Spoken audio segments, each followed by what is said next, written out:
खरं तर आज या कराड पंचायत समितीमध्ये ऐतिहासिक अशा पद्धतीचं सत्तांतर या ठिकाणी घडून आणि त्यामध्ये ट्रिपल इंजिन सरकार म्हणायला काही हरकत नाही. कराड तालुक्यामध्ये आज केंद्रामध्ये भारतीय जनता पार्टीची सत्ता, राज्यामध्ये भारतीय जनता पार्टी आणि आज कराड पंचायत समितीचे सभापती आणि उपसभापती हे भारतीय जनता पार्टीचे झालेले आहेत.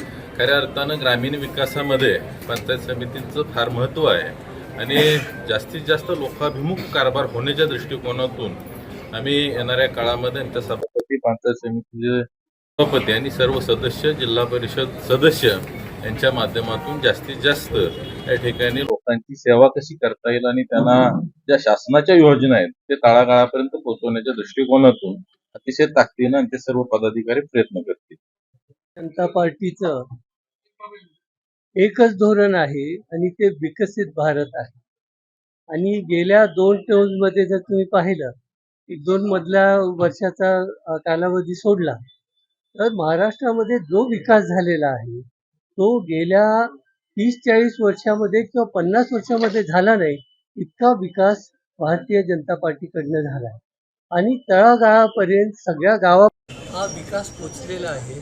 आणि आज जे आपल्याला चित्र दिसत आहे ह्या जिल्ह्यामध्ये सुद्धा, आता याच्यामध्ये आमचे मित्रपक्षही आहे की सगळ्या जनतेने मोठ्या मताने भारतीय जनता पार्टीला आणि त्यांच्या मित्रपक्षाला निवडून दिलेला आहे.